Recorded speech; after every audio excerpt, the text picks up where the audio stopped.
नमस्कार, जय जवाहर। आप देख रहे हैं छत्तीसगढ़ टाइम्स। चलिए देखते हैं छत्तीसगढ़ की 25 फटाफट बड़ी खबरें और साथ ही डेली अपडेट रहने के लिए इस वीडियो को लाइक करें और इस चैनल को सब्सक्राइब करें। छत्तीसगढ़ निकाय चुनाव रिजल्ट कौन बनेगा महापौर फैसला आज दोपहर 2 बजे तक साफ होगी तस्वीर। स्मार्ट वॉच पहनकर काउंटिंग स्थल नहीं जा सकेंगे नेता कार्यकर्ता। छत्तीसगढ़ की 10 नगर निगमों में महापौर कौन बनेगा आज तय होने जा रहा है। सुबह 9 बजे सबसे पहले डाक मत पत्रों की गिनती शुरू होगी। इसके बाद करीब 9:30 बजे से ईवीएम के वोट गिने जाएंगे। 10 नगर निगम, 49 नगर पालिका और 113 नगर पंचायत में 11 फरवरी को वोटिंग हुई है। वहीं एक नगर पंचायत बसना में बीजेपी प्रत्याशी की निर्विरोध जीत हुई है। माना जा रहा है कि दोपहर 2 बजे तक शहर में किसकी सरकार बनेगी इसका सीन पूरी तरह से क्लियर हो जाएगा। सबसे पहले महापौर के नतीजे घोषित होंगे, इसके बाद पार्षदों के नामों का ऐलान होगा। राज्य निर्वाचन आयोग से मिली जानकारी के मुताबिक इन निकायों में मतदाताओं की कुल संख्या 44,75,703 है। सभी जिलों से मिले आंकड़ों के मुताबिक राज्य में औसत मतदान 72.48% रहा है। मतदान केंद्र में ये चीज़ें हैं बैन। निर्वाचन आयोग की गाइडलाइन के मुताबिक मतगणना स्थल में एजेंट या कोई भी व्यक्ति किसी भी प्रकार के इलेक्ट्रॉनिक उपकरण जैसे mobile phone, iPad, laptop, smart watch जैसे गैजेट लेकर भीतर नहीं जा सकेंगे। बघेल को मस्जिद जाते दिखाया। भाजपा ने जारी किया कार्टून। महाकुंभ पर दिए बयान के बाद सोशल मीडिया पर टनाटनी। छत्तीसगढ़ भाजपा ने कांग्रेस को महाकुंभ के मुद्दे पर घेरा। शुक्रवार को एक कार्टून जारी किया। इसमें सीएम विष्णुदेव साय को महाकुंभ में और पूर्व सीएम बघेल को मस्जिद चर्च की ओर जाते हुए दिखाया है। साथ ही पोस्टर के कैप्शन में लिखा राग अलाप विशेष धर्म का, हिंदू से मुख मोरे भूपेश, हिंदुओं के पीठ में सुरा घोपे यही कांग्रेस विशेष। कार्टून में सीएम विष्णुदेव साय हाथ जोड़कर कह रहे हैं कि आप सब प्रयागराज कुंभ में स्नान के लिए आमंत्रित हैं। सीएम विष्णुदेव साय गुरुवार को अपने कैबिनेट और विधायक दल के साथ कुंभ स्नान किया। इसको लेकर पूर्व मुख्यमंत्री भूपेश बघेल ने कहा था कि धर्म कर्म दान के लिए अपने पैसों का प्रयोग किया जाता है, लेकिन बीजेपी सरकार ने कुंभ को प्रदर्शन का विषय बना दिया है। जबकि कहावत है कि मन चंगा तो कठौती में गंगा। प्रयागराज में कैबिनेट की बैठकें हो रही है, दौरे हो रहे हैं। पूर्व सीएम बघेल ने कहा था कि महाकुंभ पर्व में जब बहुत ज़्यादा भीड़ भाड़ रहे तो वीआईपी लोगों को वहां जाने से बचना चाहिए। इससे उनके जानने के कारण अव्यवस्था फैलती है, जिससे वहां पहुंचने वाले श्रद्धालुओं को परेशानियों का सामना करना पड़ता है। शासन का काम श्रद्धालुओं के लिए व्यवस्था करना है। कुंभ के दौरान कैसे घटनाएं हो रही है, लोग कैसे बिछड़ रहे हैं, लोगों की मौत हो रही है, इस पर सरकार कुछ नहीं कह रही है। शेष बहार में मतगणना सुबह 9 बजे से 10 हाल में काउंटिंग 15 राउंड में 70 वार्डों के वोट एक साथ गिनेंगे। मेयर के नतीजे दोपहर 3 बजे के बाद। पहले डाक मत पत्र गिनेंगे, फिर स्ट्रांग रूम से मशीनें आएंगी। निगम चुनाव के मतदान के बाद शनिवार 15 फरवरी को वोटों की गिनती शुरू हो गई। सुबह 9 बजे से न्यू जीईसी कॉलेज से बाहर में होगी। मतगणना की शुरुआत डाक मत पत्रों से होगी। करीब आधे घंटे बाद 9:30 बजे स्ट्रांग रूम से ईवीएम मशीनें राउंड वाइज बाहर लाई जाएंगी। छत्तीसगढ़ में पहली बार ऐसा हो रहा है कि जब महापौर और पार्षदों के लिए एक ही ईवीएम मशीन में वोट डाले गए हैं। इस वजह से लोगों को कन्फ्यूजन है कि वोटों की गिनती आखिर होगी कैसे। पहले महापौर और फिर पार्षदों के वोटों की गिनती की जाएगी, लेकिन ऐसा नहीं है। मेयर के साथ साथ ही पार्षदों के वोटों की गिनती भी जारी रहेगी। अफसरों का दावा है कि लगभग 6 घंटे में मतगणना पूरी कर ली जाएगी, यानी दोपहर 3 बजे और 4 बजे के बीच नतीजों की घोषणा हो जाएगी। ईवीएम मशीनों से वोटों की गिनती होने की वजह से इस बार मतगणना का समय भी सुबह 8 बजे से बढ़ाकर 9 बजे कर दिया गया है। प्रशासन के अनुसार मतगणना को 2 भागों में बांटा गया है, पोस्ट 1 और पोस्ट 2। स्ट्रांग रूम से ईवीएम मशीनें लाने के बाद सबसे पहले पोस्ट 1 के तहत महापौर के वोटों की गिनती होगी। इसकी संख्या वहां मौजूद उम्मीदवारों के एजेंट नोट कर सकेंगे।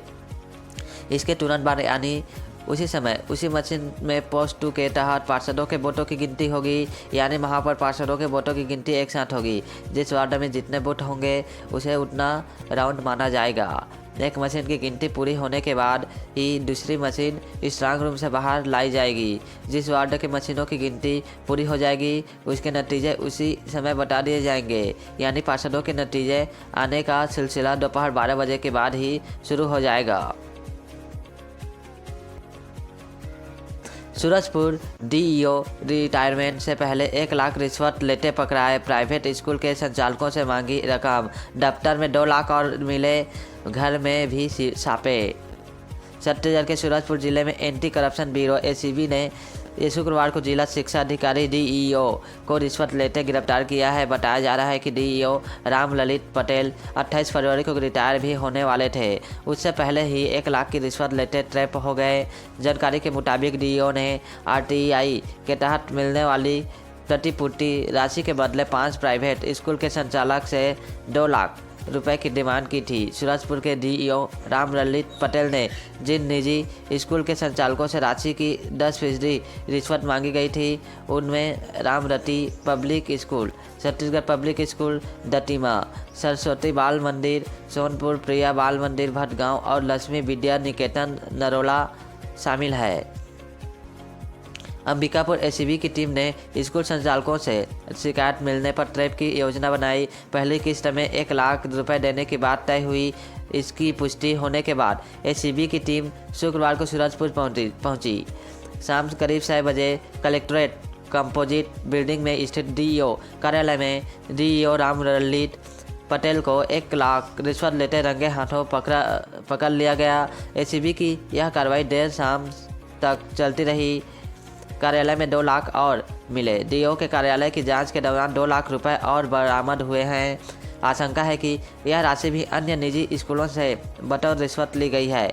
एसीबी की टीम ने डीओ के निवास में भी छापा मारा है। डीओ राम ललित पटेल के खिलाफ 7 पीसी एक्ट की कार्रवाई कर गिरफ्तार कर लिया गया है। भूपेश बघेल बनाए गए एआईसीसी महासचिव, पंजाब के प्रभारी का भी मिला जिम्मा। दैनिक भास्कर डिजिटल की खबर पर लगी मुहर। कांग्रेस ने राष्ट्रीय संगठन में बड़ा बदलाव किया है।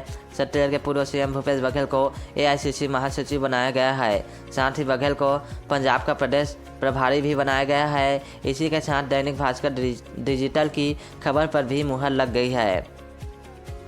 दैनिक भास्कर ने पहले ही बताया था कि कांग्रेस के राष्ट्रीय संगठन में बड़ा बदलाव हो सकता है। भूपेश बघेल को बड़ी जिम्मेदारी मिलने के बाद अब टीएस सिंहदेव को प्रदेश अध्यक्ष का कमान सौंपे जाने की भी चर्चा है। भूपेश बघेल फिलहाल दिल्ली में ही मौजूद हैं। लोकसभा चुनाव में हार के बाद कई राज्यों के प्रभारियों को भी कांग्रेस हाईकमान ने बदल दिया गया है। मध्य प्रदेश में भी आलाकमान ने भंवर जितेंद्र सिंह को हटाकर हरीश चौधरी को कांग्रेस का नया प्रभारी बनाया है। हरीश चौधरी राजस्थान के वरिष्ठ नेता और विधायक है। बता दें कि भंवर जितेंद्र सिंह के पास 2 राज्यों की जिम्मेदारी थी। मध्य प्रदेश के अलावा वे असम के भी प्रभारी थे। इसके अलावा बिहार कांग्रेस के नए प्रभारी कृष्ण अलवारू नियुक्त किए गए हैं। वहीं बिहार के पड़ोसी राज्य झारखंड का प्रभारी के राजू को बनाया गया है। इस समय कई समीकरण बदलाव की वजह बन रहे हैं। सूत्रों के मुताबिक कांग्रेस का शीर्ष नेतृत्व प्रदेश में बड़े नेताओं के बीच खींचतान को खत्म करने और एकता बहाल करने के मकसद के लिए ये बड़ा कदम उठाने जा रहा है।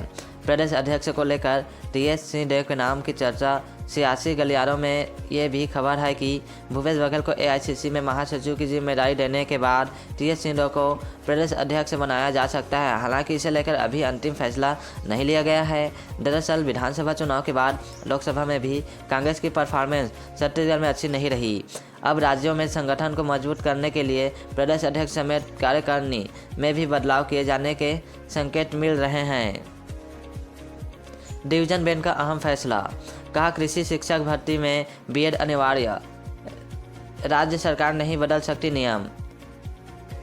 हाई कोर्ट के बीच चीफ जस्टिस रमेश सिन्हा और जस्टिस रविंद्र कुमार अग्रवाल की डिवीजन बेंच ने एक अहम फैसले में कहा है कि हायर सेकेंडरी स्कूल में शिक्षक कृषि की भर्ती के लिए NCTE के नियमों के अनुसार बीएड की डिग्री अनिवार्य है। राज्य सरकार इस पद पर भर्ती के लिए बीएड के अनिवार्य योग्यता को कम नहीं कर सकती। हाई कोर्ट ने नियमों में बदलाव करने के खिलाफ याचिका मंजूर की है। अशोकानंद पटेल, परमानंद साहू, आंचल साहने, महेंद्र पटेल समेत अन्य के ने एडवोकेट अजय श्रीवास्तव के जरिए हाई कोर्ट में याचिका लगाई थी कि इसमें राज्य सरकार द्वारा 5 मार्च 2019 के जारी की गई अधिसूचना को चुनौती दी गई थी। इस अधिसूचना के जरिए राज्य में कृषि विषय के शिक्षकों की भर्ती के लिए बीएड के अनिवार्यता को हटा दिया गया था। कहा कि राष्ट्रीय अध्यापक शिक्षा परिषद NCTE के 12 नवंबर 2017 के निर्देशों के अनुसार मिडिल और हाई स्कूल शिक्षकों के लिए बीएड डिग्री अनिवार्य है। राज्य सरकार बिना NCTE की अनुमति के इस योग्यता में छूट नहीं दे सकती। साथ ही बताया कि वे कृषि विज्ञान में स्नातक हैं और उनके पास TET के साथ BEd DLEd की योग्यता है। उन्होंने दलील दी कि उत्तराखंड हाईकोर्ट ने भी इसी तरह के मामले में राज्य सरकार की अधिसूचना को रद्द कर दिया था। सुप्रीम कोर्ट ने भी इस मामले को बरकरार रखा था। मध्य प्रदेश और राजस्थान में भी कृषि शिक्षकों के लिए बीएड अनिवार्य किया गया है। बीएड डिग्री की छूट देना असंवैधानिक। हाई कोर्ट ने माना कि राज्य सरकार NCTE के नियमों को कमज़ोर नहीं कर सकती। सुप्रीम कोर्ट के 2021 के फैसले का हवाला देते हुए हाई कोर्ट ने कहा कि राज्य सरकार अतिरिक्त योग्यता जोड़ सकती है, लेकिन न्यूनतम योग्यता को हटा नहीं सकती।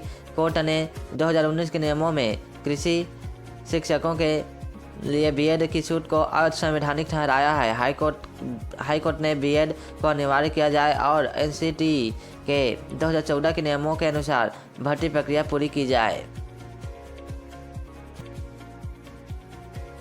सीएम बोले, कांग्रेसियों ने ठगा इसलिए लोग भरोसा नहीं करते। भूषण देसाई ने कहा, हमें अच्छी सफलता मिलेगी। कांग्रेस बोली, जनता भाजपा से नाराज। छत्तीसगढ़ निकाय चुनाव के नतीजे 15 फरवरी को आएंगे। इससे पहले शुक्रवार को मुख्यमंत्री विष्णु देसाई ने कहा कि हमें अच्छी सफलता मिलेगी। 13 महीने में सरकार ने जो काम किया उसकी वजह से जनता का भाजपा पर भरोसा बढ़ा है। नगरीय निकाय क्षेत्रों में अच्छे काम हुए हैं।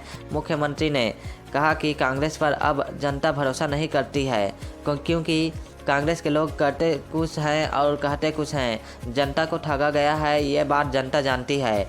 कांग्रेस को जनता देख चुकी है। जैसे भाजपा को विधानसभा, लोकसभा और दक्षिण के उपचुनाव में जनता का साथ मिला, उसी तरह साथ मिलेगा। हमें मिलेगी विशाल विजय सवनी। भाजपा के प्रदेश उपाध्यक्ष और नगरीय निकाय चुनाव के प्रदेश प्रभारी भूपेंद्र सावनी ने कहा कि नगरीय निकाय चुनाव में हम पूरे प्रदेश में विजय श्री हासिल करने जा रहे हैं। हमारे कार्यकर्ताओं और पार्टी पदाधिकारियों ने पूरी मजबूत इच्छा शक्ति के साथ चुनाव में जुटे थे, जिसका सार्थक परिणाम मिलेगा। प्रदेश में कांग्रेस के पास न कोई मुद्दा है, न कोई नेतृत्व है। कांग्रेस केवल अफवाहों पर आधारित पार्टी रह गई है। भ्रष्टाचार के घिरी कांग्रेस को जनता करारा जवाब देना चाहती है।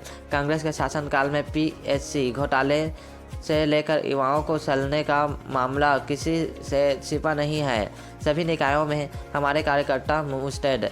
प्रदेश कांग्रेस के अध्यक्ष दीपक बैज ने कहा कि सभी निकायों में कांग्रेस के प्रत्याशी चुनाव जीतेंगे। सभी निकायों में हमारे कार्यकर्ता पूरी तरह से मतगणना क्षेत्रों में मुस्तैद रहेंगे।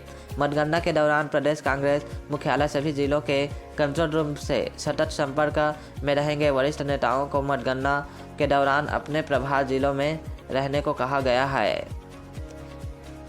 प्रदेश कांग्रेस अध्यक्ष दीपक बैज ने कहा कि हम निकाय चुनाव में अपने जीत का रिकॉर्ड दोहराएंगे। कांग्रेस अधिकांश निकायों में चुनाव जीतेगी। प्रदेश में भारतीय जनता पार्टी की सरकार के खिलाफ वातावरण है। लोग प्रदेश की बिगड़ चुकी कानून व्यवस्था, रोज हो रही हत्याओं, बलात्कार, लूट, चाकूबाजी के घटनाओं के कारण सरकार से निराश है। भाजपा की शायद सरकार ने अपने 1 वर्ष के कार्यकाल में जनता को निराश किया है, इसलिए जनता ने भाजपा के खिलाफ मतदान किया है। प्रदेश कांग्रेस अध्यक्ष दीपक बैज ने कहा कि यह स्थानीय निकाय चुनाव भाजपा सरकार की नाकामी और वादा खिलाफी पर लड़ा गया। पिछले 1 साल में भाजपा की शायद सरकार जनता की उम्मीदों पर विफल साबित हो चुकी है।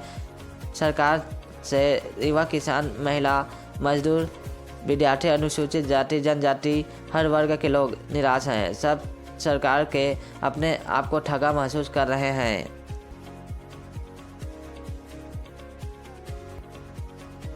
छत्तीसगढ़ में 5वीं 8वीं बोर्ड परीक्षा के समय में बदलाव। अब सुबह 8 की जगह 9 बजे शुरू होगी परीक्षा। लोक शिक्षण संचालनालय से आदेश जारी। छत्तीसगढ़ में होने वाली 5वीं और 8वीं की केंद्रीकृत परीक्षा के समय में बदलाव किया गया है। लोक शिक्षण संचालनालय के नए आदेश के अनुसार अब यह परीक्षा सुबह 8 बजे की जगह 9 बजे से शुरू होगी। इसके अलावा मूल्यांकन प्रक्रिया को लेकर भी निर्देश जारी किए गए हैं, जिसमें वार्षिक परीक्षा में गैर मौजूद रहे छात्रों को पूरक परीक्षा सप्लीमेंट्री एग्जाम में बैठने का मौका दिया जाएगा। परीक्षा पैटर्न और नंबर विभाजन।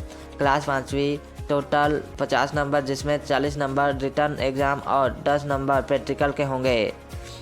क्लास 8वीं टोटल 100 नंबर, जिसमें 80 नंबर रिटर्न एग्जाम और 20 नंबर प्रैक्टिकल के होंगे। स्टूडेंट के प्रैक्टिकल एग्जाम भी होंगे।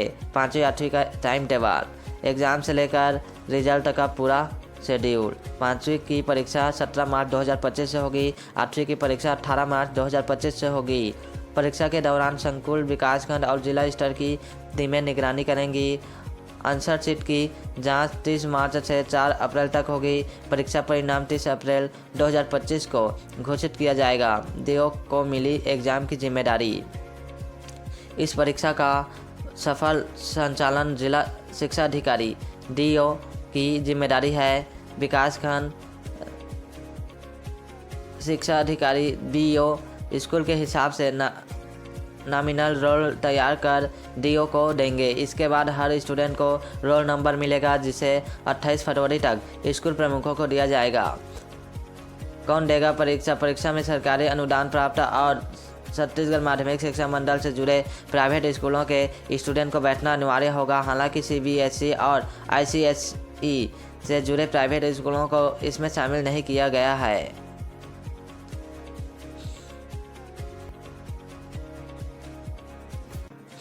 बिलासपुर में बनेगा 3 दिशाओं वाला फ्लाईओवर। राजीव गांधी चौक से बिलासपुर में बनेगा 3 दिशाओं वाला फ्लाईओवर। राजीव गांधी चौक से नेहरू चौक तक होगा निर्माण। 900 करोड़ में 10 सड़कों का होगा विकास। बिलासपुर में ट्रैफिक की समस्याओं को हल करने के लिए जबलपुर के मदन महल चौक जैसा फ्लाईओवर बनाया जाएगा। नगर निगम के इंजीनियरों की टीम ने जबलपुर जाकर वहां के 7.8 किलोमीटर लंबे फ्लाईओवर का अध्ययन किया। नगर निगम आयुक्त अमित कुमार ने बताया कि राजीव गांधी चौक से नेहरू चौक तक बनने वाला फ्लाईओवर 3 दिशाओं में विभाजित होगा। यह उछलापुर रोड, इंदिरा सेतु के ऊपर से कोनी और सिपट मोपा का रोड की ओर जाएगा। इससे रायपुर बिलासपुर हाईवे का ट्रैफिक शहर के अंदरूनी हिस्से को प्रभावित किए बिना निकल सकेगा।